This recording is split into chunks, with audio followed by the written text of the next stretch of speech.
Welcome to Not Your Typical Leadership Coaching, the podcast that builds on conventional wisdom and adds a fresh perspective on this ever-evolving field of coaching. Are you fed up with advice that doesn't really get to the heart of the matter or really get you?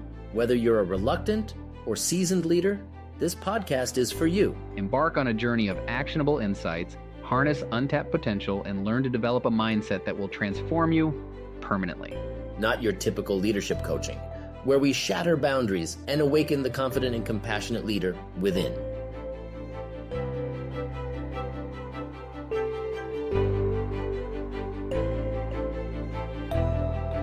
Welcome to Not Your Typical Leadership Coaching. This is another episode with the Undaunted Man. Geoff, Laughton, and Mark Johnson join us again today to continue the conversation we started in part one. Geoff, Mark, welcome. Thank you. Thank you. Good to have you. If you're actually watching the episode, you're going to see that Mark's in a car. And when we started chatting just before the beginning of the episode, he was sitting in a dealership waiting about 5 hours past when he thought they'd be done with his car. Oh my. And trying to manage whatever was happening inside of him while all that was happening. Oh gosh. So he's been forced into this situation where he's going to be recording this episode with us from his truck.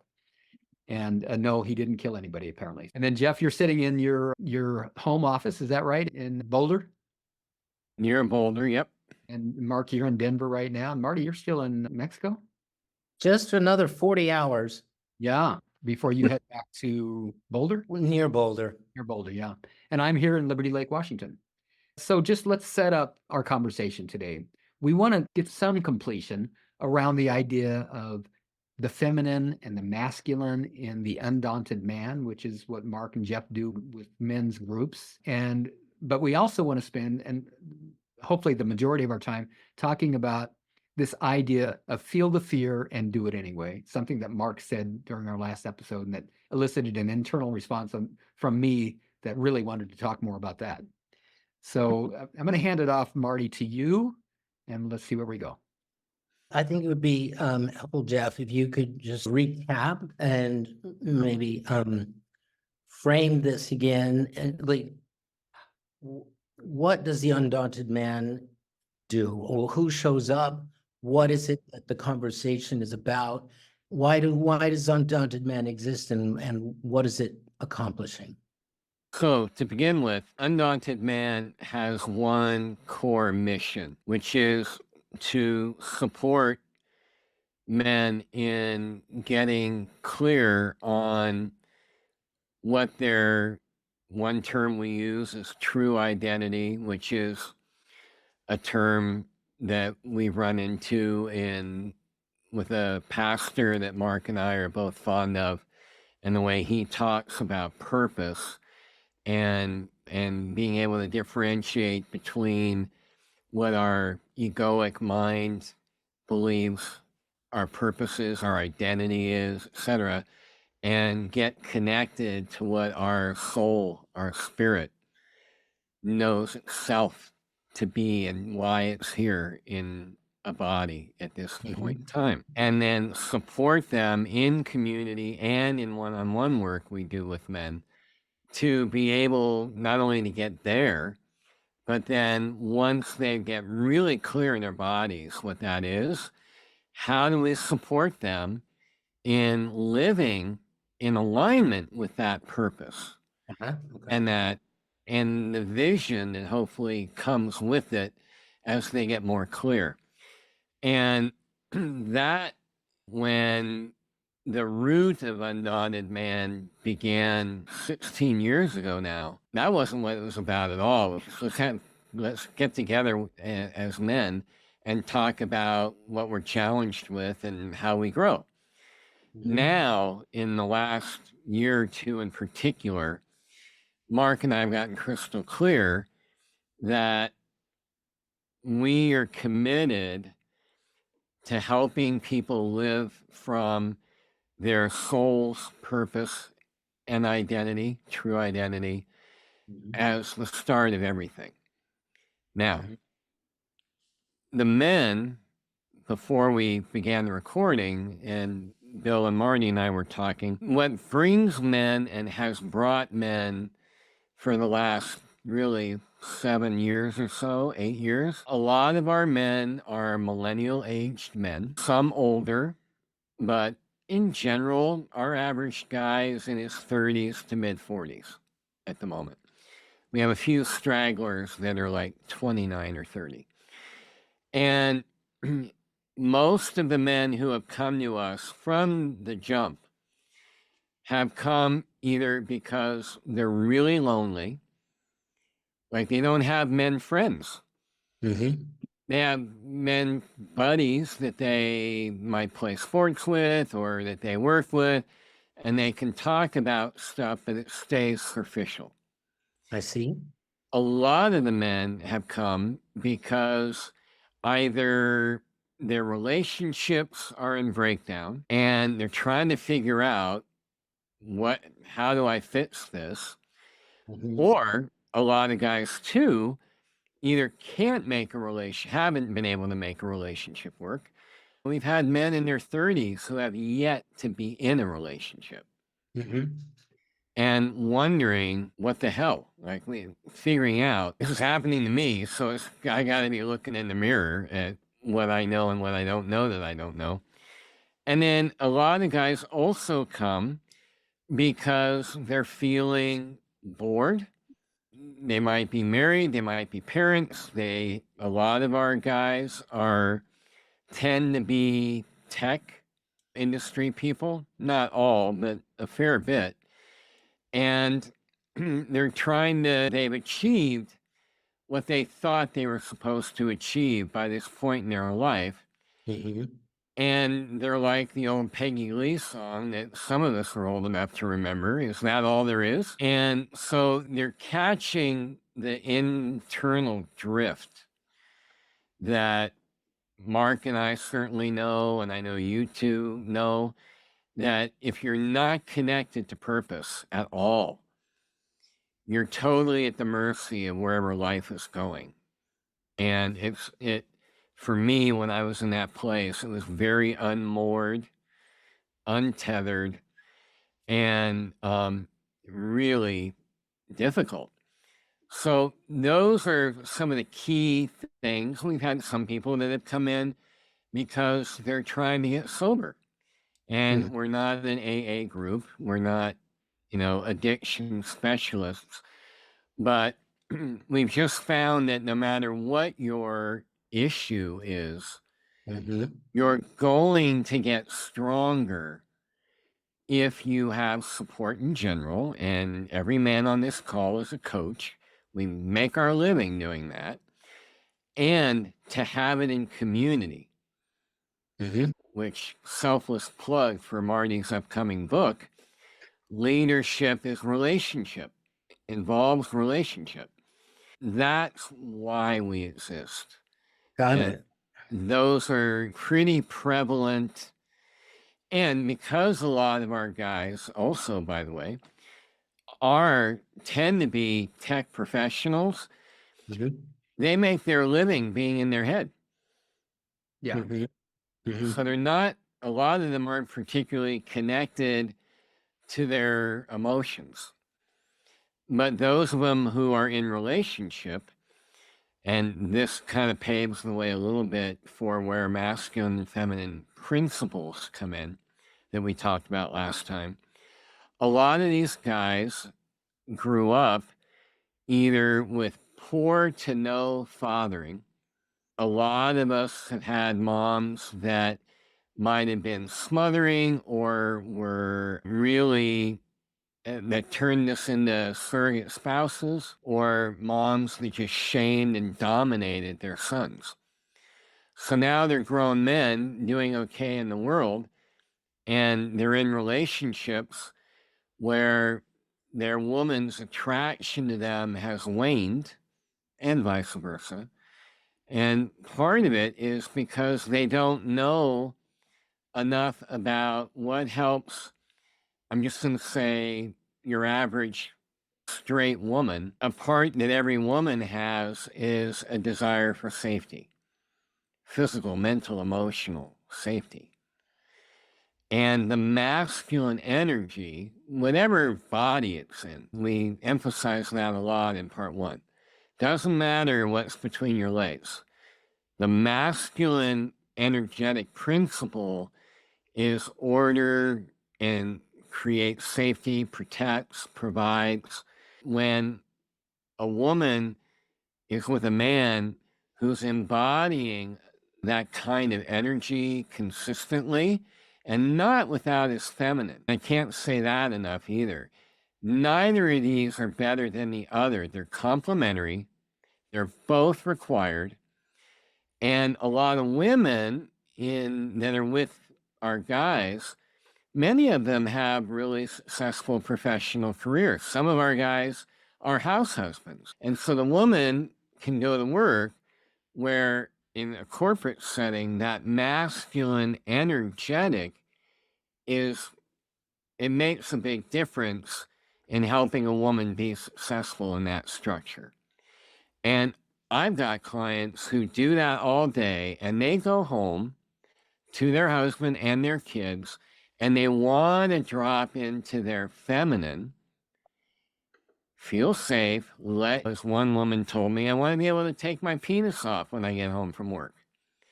But if you're with a partner who doesn't have that energetic strength as a healthy, whatever that means for a given man, a healthy masculine energy that leads, the women are like, oh, thank you, God. Yeah. So they don't have that.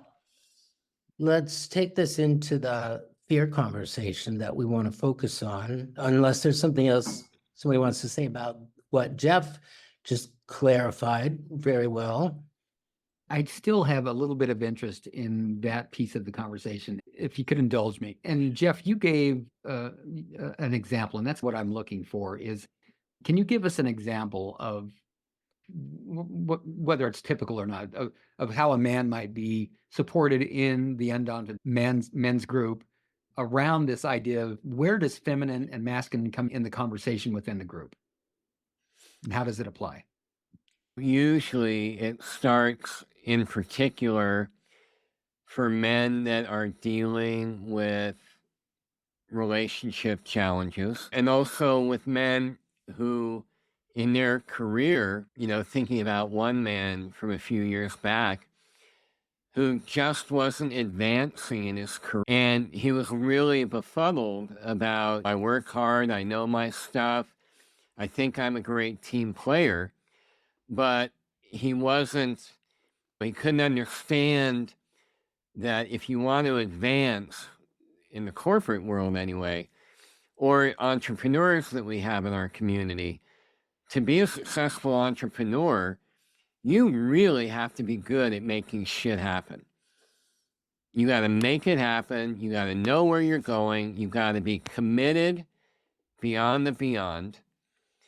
And those elements in our minds are part of that masculine principle domain.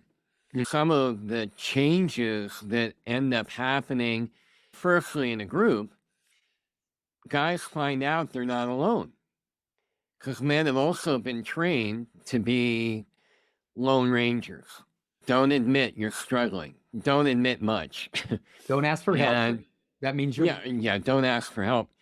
First, healing begins when they find out that they're not freaks. In fact, they're probably part of the majority of men that struggle with these things in one way, shape, or form.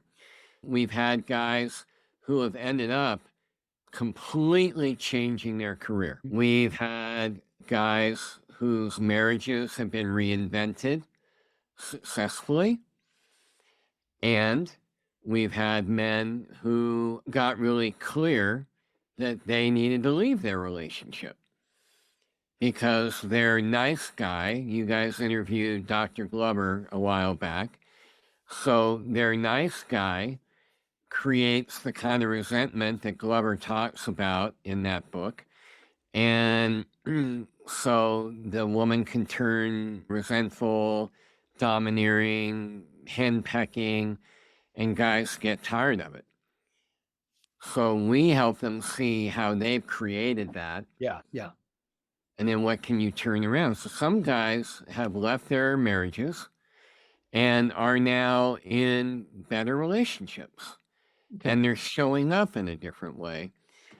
And I'd say the third example was some guys that come to mind right now that, again, they didn't have great modeling for fathering in their childhoods.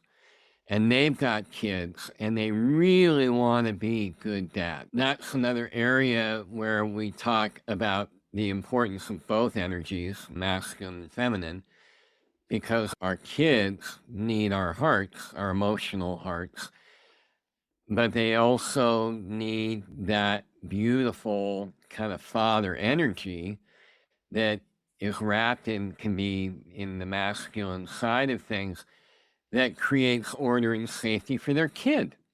No, you can't go ahead and light the house next door on fire. But if you want to build a really cool Star Wars ship with Legos, let's do that. Mhm. And help channel their kids' energy in a really good way. So did that give you more to Now go? I understand better now how you guys are using the masculine and the feminine in the Undaunted Man. And I'll just say this before we move on to the fear piece, and that is that the use of those words is really hard for me to wrap my mind around, because all that you've talked about could apply to a man or to a woman. Assigning it masculine or feminine energy to me is still quite confusing.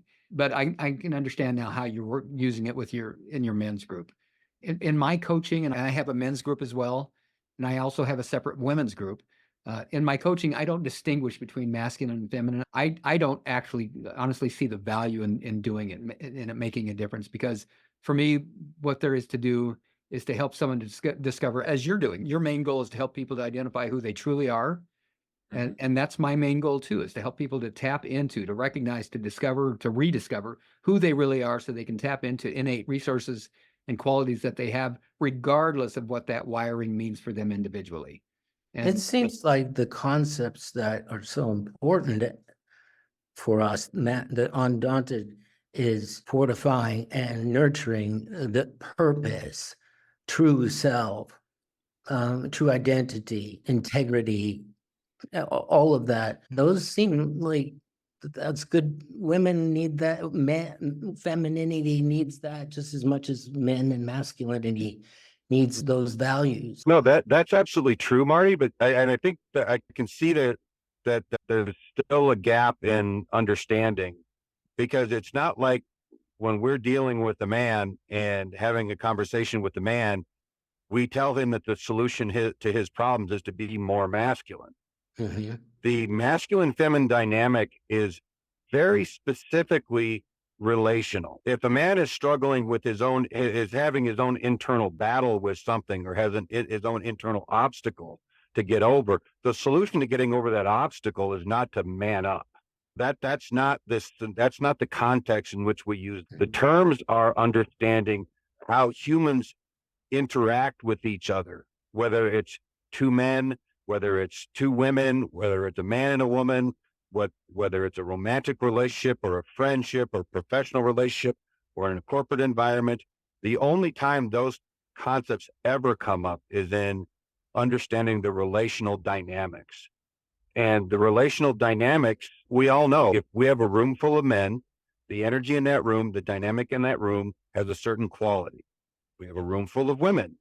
That room has a certain dynamic, a certain energetic feeling, a certain quality that's very different from the room full of men. If you put men in with the women or women in with the men, the energy in the room changes again. The dynamic in there is very different yet again. And what we're, in the simplest, most basic terms, we're simply talking about masculine and feminine energy in those contexts. And that simple analogy probably describes best the way we use the term and what the purpose of using the term. It's a critical error, it's a borderline fatal error relationally, for a man to walk around assuming that a woman is going to respond to him in the same way that a man would respond to him, and vice versa. Yep. No scenario where a woman should expect a man to respond to her the way a woman would respond to her. That It doesn't, and number one, it never happens in reality. That's number one. That's a universal truth. And number two, you're setting yourself up and the people that you are operating with for failure by creating that expectation. Because in order for a man to respond as a woman would, he would have to go out of integrity with who he is in order to do that, and vice versa.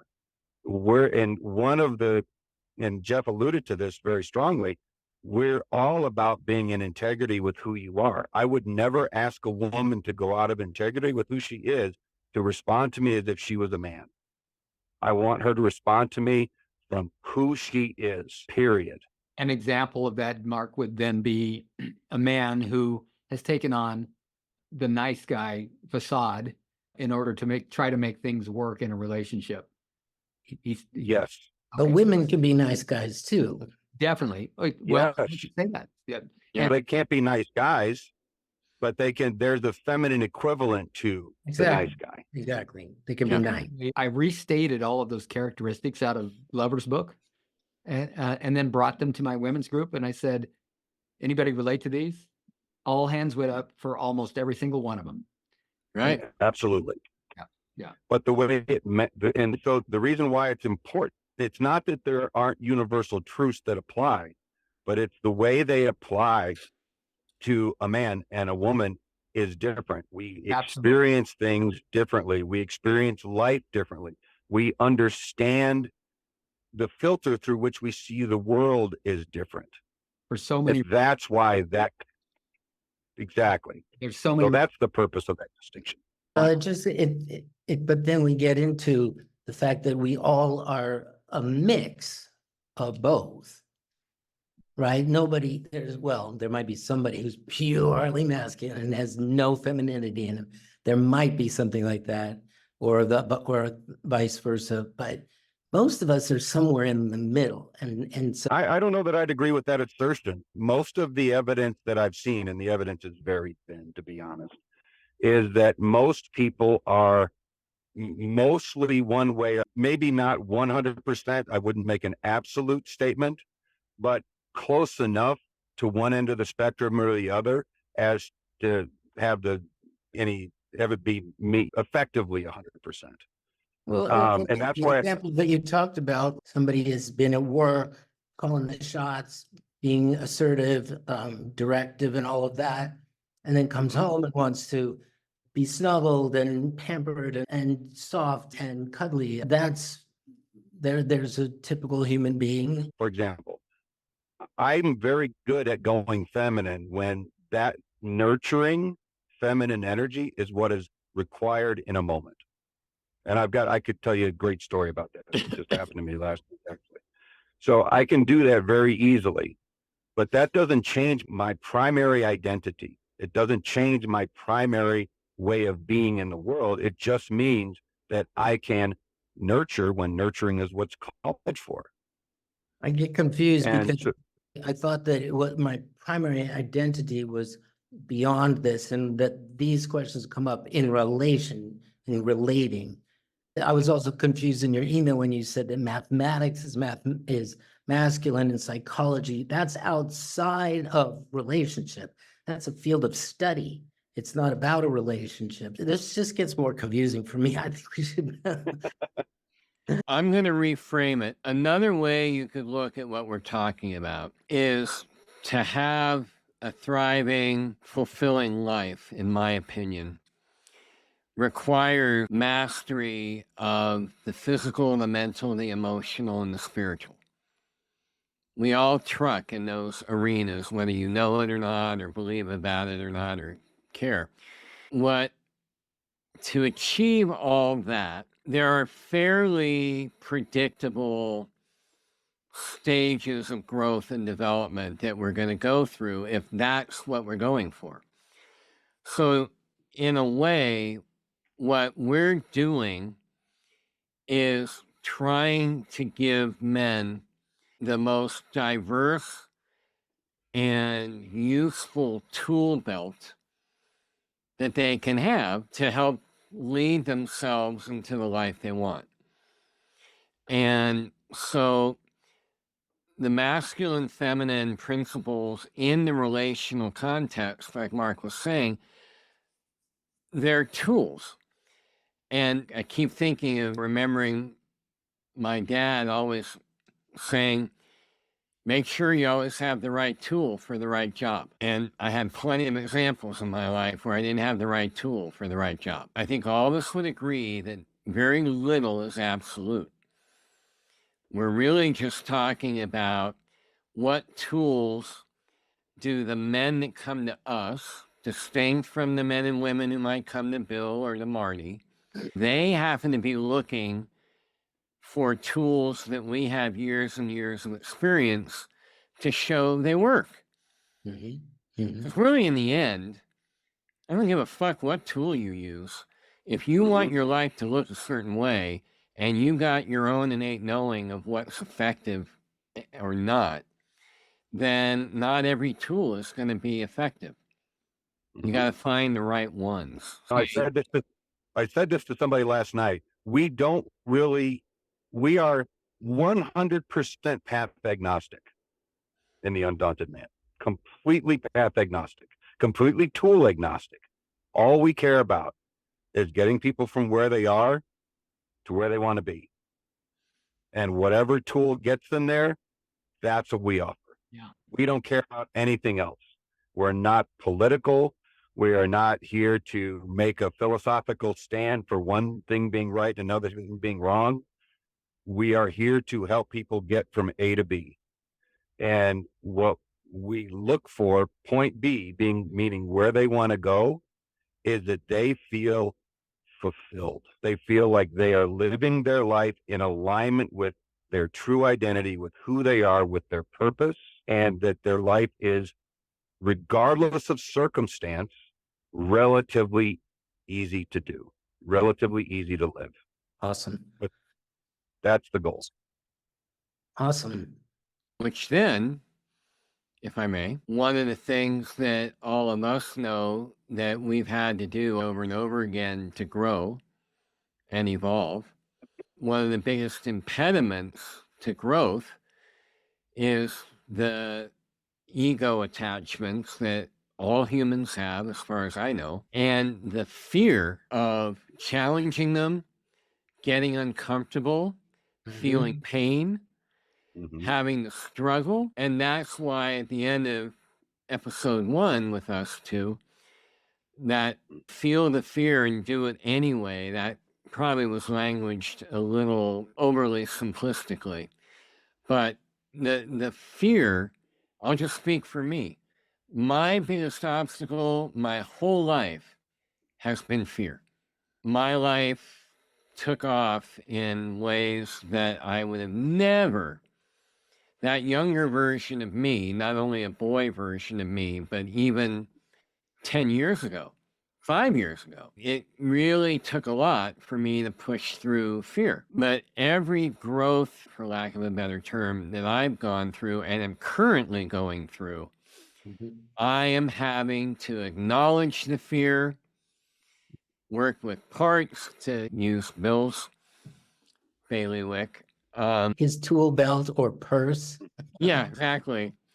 It's like use whatever we use, but what I meant when I made that comment about feel the fear and do it anyway, is I just know for me, but I've been doing this a long time, everybody I've ever worked with that advanced had to deal, if nothing else, with their fear of pain. Yes. Yeah. Or fear of change, or fear of not being the me I've always known myself to be. I think you're right that I've heard it said from many different schools that there are basically two ways to be in the world. There's be loving or be fearful. And that's very instructive, I think, a lot of times. Is yes, if we're not loving life, it's probably because we're in a fearful place. So how does Undaunted work with this? If it's not quite as simple as just feel it and go ahead, go through it, how do you work with that? How do you like it? And then I'd like to hear also Bill, because I think this is a real one of the fortes, one of the strongest things about IFS. So I'd like to hear how you look at this too. Yeah, let's do it in that order. I'd like to hear from Mark, Geoff, about this idea of feel the fear and do it anyway, which again, remind the listener, if you didn't listen to part one, a book written by Susan Jeffers in 1999.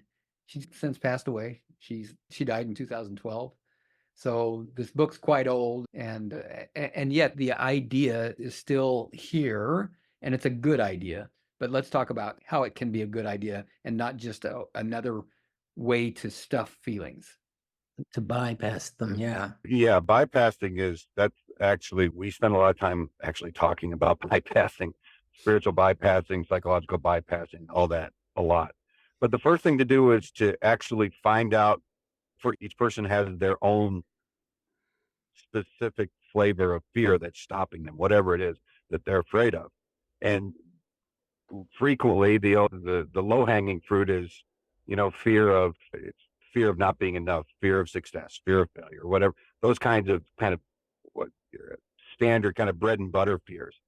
In the modern world these days, there are a lot of other fears that are really front and center. There's fear of being wrong.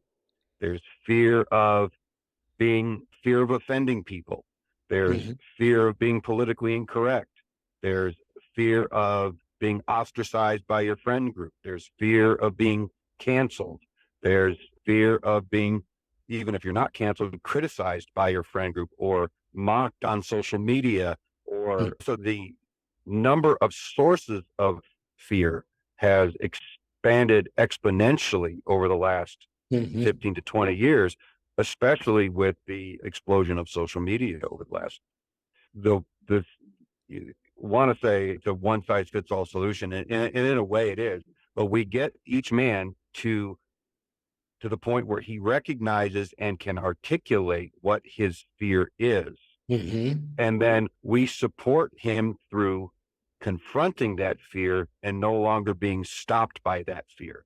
So when we say feel the fear and do it anyway, if we know that fear is the obstacle, or it's just the next obstacle between where that man is and where he wants to be, the only way he gets where he wants to be is to confront that fear and do it anyway. So he feels it and he does what needs to be done anyway. There isn't any other way to do it. So that's our kind of basic general approach to this. Yeah. Yeah, I agree with everything Mark just said. With me, it always starts with identifying the fears. And then in one-on-one work, there's often more room to go into getting the root causes and healing that so that you're in more self-command of your mental, emotional, and psychological world. As you were talking, I just took a deep dive quickly. And I think my three greatest fears are of making a mistake that will be harmful. Like when I had my motorcycle accident and broke my leg, as an example, right? Or forgetting that something's cooking on the stove and the house burns down. That's one of my deepest fears, is making that kind of a mistake. Another one is fear of poverty. I think this goes back to the conversation around money in the household that I grew up in. My dad provided for us very well, but there was always that threat. You don't know what it's like to live through a depression, and you better watch out, and blah, blah, blah. And I remember one time I called up it was during a time in my life when I didn't have a lot of money. And my dad said, I'm always afraid to answer the phone when you call because you might be calling from a dumpster. Wow. So I grew up with this. That's my second big fear. The third one is fear of madness. Just like the crazy, irrational behavior that you can't explain, you can't talk to, you can't do anything about. It's just madness. That's another of my greatest fears. Fear of coping with people that are coming from madness, or fear of madness that would be coming from you? What do you think? Either way. Either way. In this conversation, what I've been thinking about is 1997, 1998. I was trying to find my way. And what had really determined whatever occupation I was involved in was, would it pay the bills? Never did I consider, is this my purpose? Is this what I was born to do? I spent 21 years in the grocery business, and I loved the grocery business unless I hated it. And it was that extreme.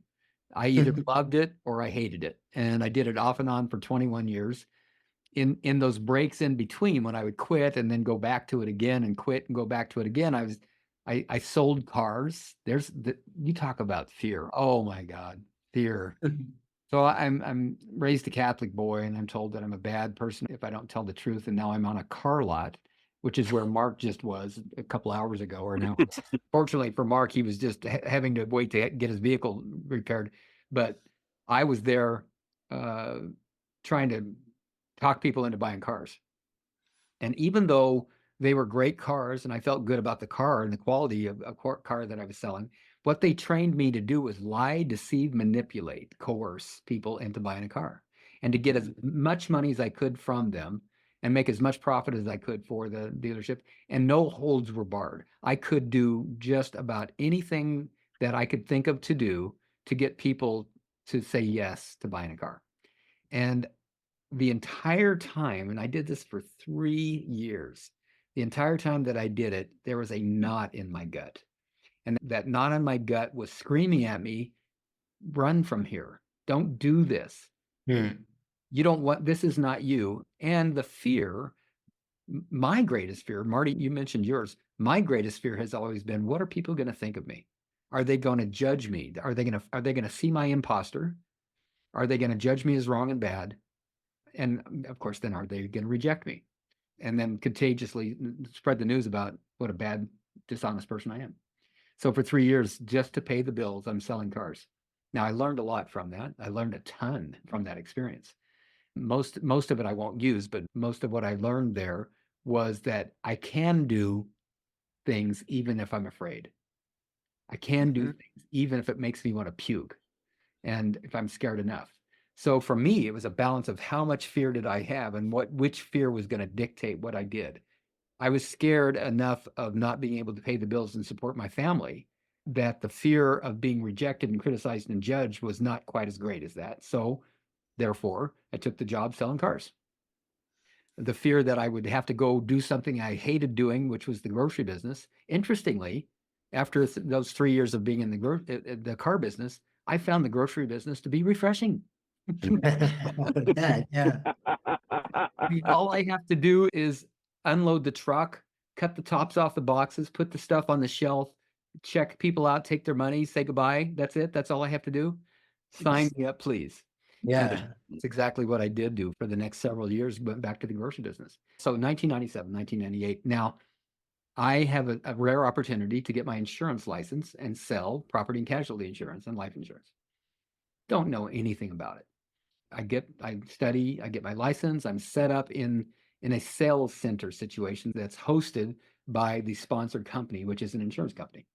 And they say, here is what you need to do in order to stay here in the sales center.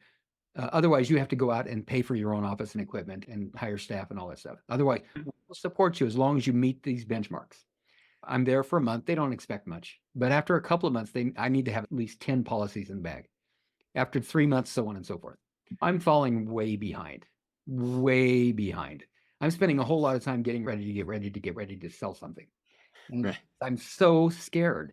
So one day, Dave, the sales center manager, calls me to his office and says, Bill, if numbers don't change, we're going to have to let you go. I've never been fired from a job. I've always been one step ahead of them. I always quit. I've never been fired from a job.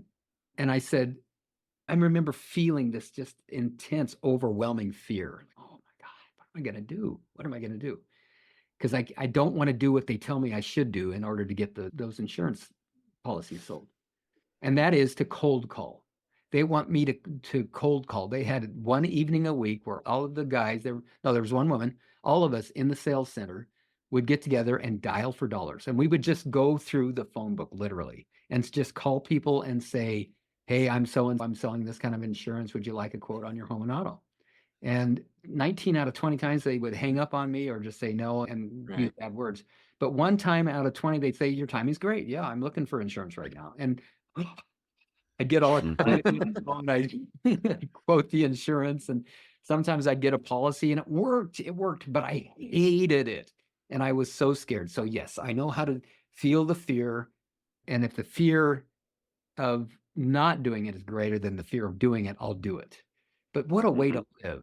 What a way to live. And so when I discovered, first of all, the work of Byron Katie, and then eventually the internal family systems, what I found another way.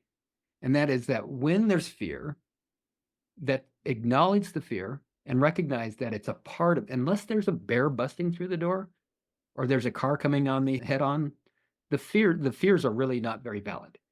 And yet my body feels them, my emotions feel them, and I react viscerally, and my impulses and my actions, my reactions, my thoughts are all surrounded around and organized around that fear. IFS, internal family systems, has shown me is that if I can recognize that the fear is coming from a part of me that has taken over my seat of consciousness and now is running the show, and my job is to get that part out of the seat of consciousness so that I can step back in there as Terry Real would say, as my wise adult, then there's no fear to contend with because I've separated myself from it altogether, and it's the wise adult that is doing it anyway. In the meantime, with IFS, I go back to that part of me that has the fear and say, what's going on, bud? What scared you? When did you first get scared? And how is that fear related to what's happening right now? And heal that. By healing it, it won't come back into that seat of consciousness. And I'm not feeling the fear and doing it anyhow. I'm healing the fear and doing it anyhow. So there's a process that either Byron Katie's question or the work, or the IFS having a conversation with the part. And some people say, well, let's consider the worst case. So what are you afraid of? What could happen? Talk it out. Let's actually go through it in conversation before. So there are processes that it's not just, oh, I'm scared to death, dive into the breach. There's a process. Is that what you're saying? That is, and I loved your example there. It is useful, I believe, and helpful to go through processes. What's the worst that can happen?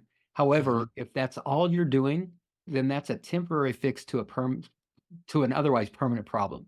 The problem will remain and last until it is healed.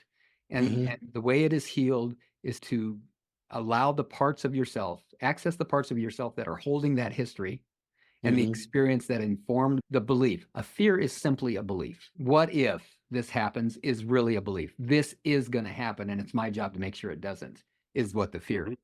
It's one of the things that I've noticed that is said about enlightened beings, like Baba Muktananda, for example, is a famous example of an Indian yogi, Swami, who came to the United States and started meditation centers all over. And one of the things that was often said about him is that he was fearless. And I remember one story told about him was that there was this house that everybody knew was haunted. Don't go in there because terrible things always happen to people when they go into that house. And the house was just being let to rot because Baba went into that house and he sat in there and meditated for 3 days. And when he came out, he said, okay, it's safe now. And people started going to that house again. And it's an interesting story, but that just goes to show that he had faced and processed all of those beliefs that had led to any fear he could possibly have, such that he was fearless. Yeah. Yeah. And so we do something similar in Undaunted. We don't use a lot of the concepts overlap, but we clearly don't use IFS. We're not trained IFS practitioners. Our methodology is very similar. We don't use exactly the same language, but we work with men to learn how to proactively initiate that process for themselves in a community of other men. And that gets to the root of how we help each man deal with their fear and heal their fear. There's an old acronym that goes back decades. Fear is just an acronym. It's false evidence appearing real. Yeah. That's what fear is. And so we help all of our men accumulate evidence of the falseness of the fear. And what's key, what's most important is they learn to self-generate that evidence. They learn to debunk the fear themselves. Mhm. And that energy that comes from that helps them debunk is internally generated and then cultivated and supported by the community that they're in. But that the impetus comes from them. Eventually they get to the point where they self-generate that. That's a crucial piece for us. Yes. Because that's when people start becoming self-actualized. Yes. That's when they start to become fulfilled. What gets that self-actualization going? How do you nurture that? Are there certain questions you ask or things you say to them? It's always, the questions are always specific to the person and the Mhm. moment and the fear. So there's no formula really. I mean, Uh-huh. how we or what we do is, you could argue, I guess it's formulaic, but the very specific words that we use are always very different. But it's always a process of helping them, making sure that they know that they're getting over the fear through their own effort with Mhm. our support. Mhm. That's beautiful. It's not because Geoff or I whispered some magic words and sprinkled some fairy dust on them. It's not because of the community.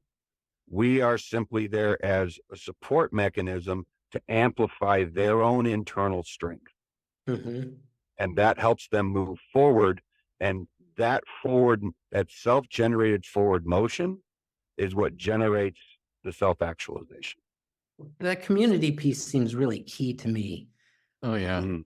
If you've got brothers witnessing you being afraid and you're finding a way to put it in its place and ground yourself in what's really possible, who you really are, and that's seen by others, that's going to make a big difference than if I just go in a cave by myself and decide I better go ahead and do this anyway. That Yeah. community seems crucial.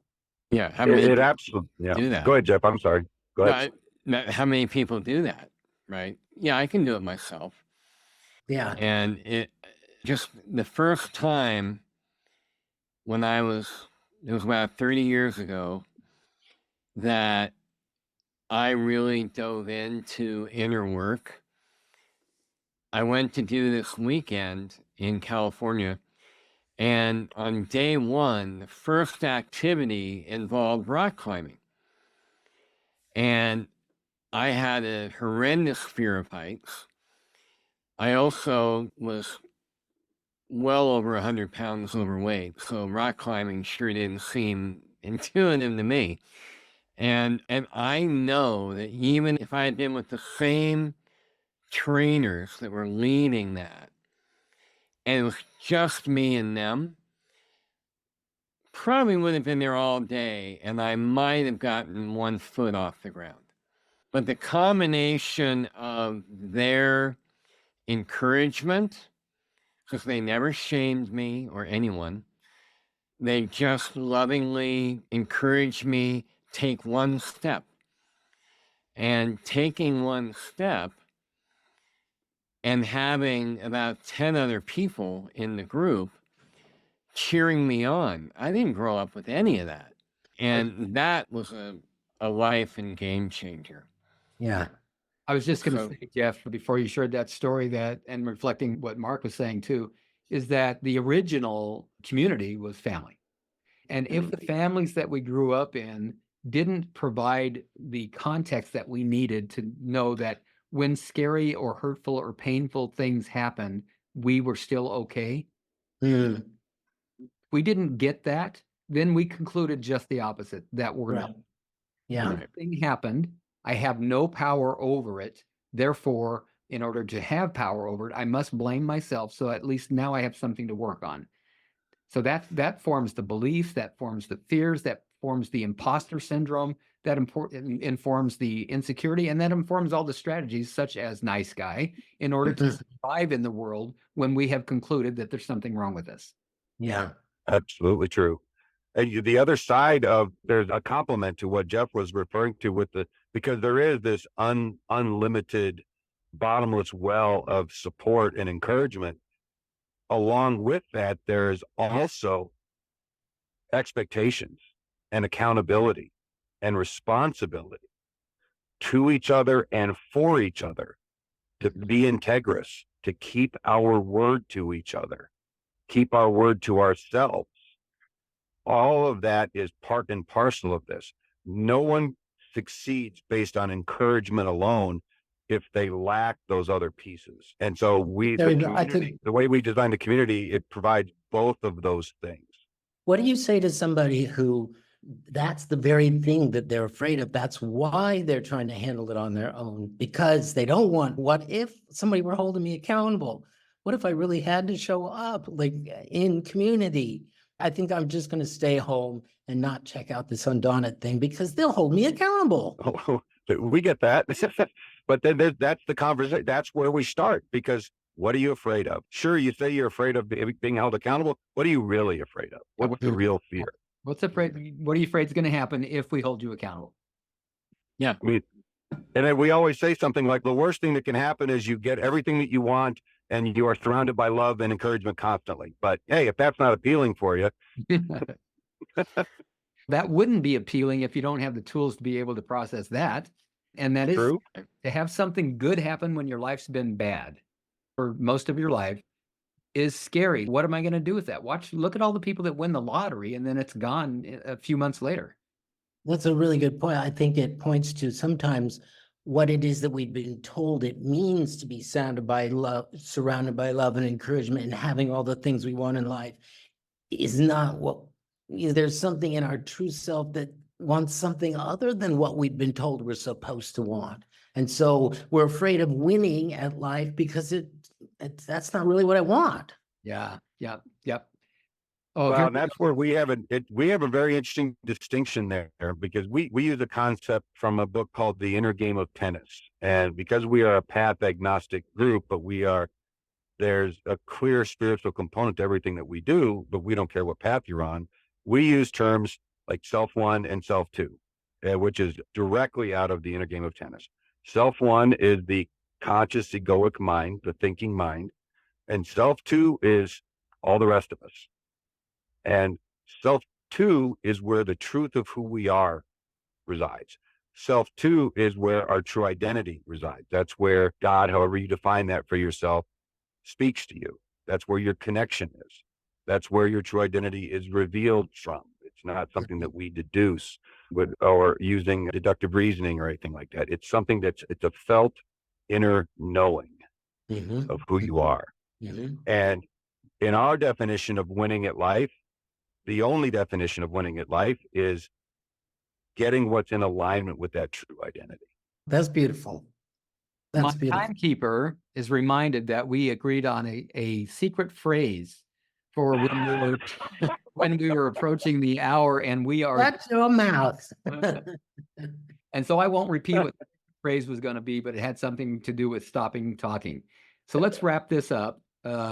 I really want to extend a gratitude and appreciation and acknowledgement, Geoff, to you and Mark for the difference that you're making in the world with these men, for joining us today, and previously earlier last month for these 2 episodes of Not Your Typical Leadership Coaching. You should know that you're the first guest that we've ever had back a second time. That's right. Thank you for that honor. Yes. Thank you very much. They didn't agree to do. We just haven't asked anybody yet. Let's do some this is something that I do in my groups, and I think it'd be fun to start doing with our guest, Marty. I didn't pass this by you before, but it's spur of the moment, but I'd like to hear just from each of us, what is one thing you're taking away from this conversation that you didn't bring into it with you? Confirmation that we're on the right track. An interest in, for me, a sincere interest in understanding more about that modality. I got the correlation between, I'd never read The Inner Game of Tennis, but Geoff and I both have been learning about, and maybe you have too, Mark, about positive intelligence, PQ. And there, I see a real correlation there between that book and that new model that I've been introduced to. Yeah. How about you, Marty? What are you taking away? It was great that we talked about fear, and I used the opportunity to really get in touch with mine.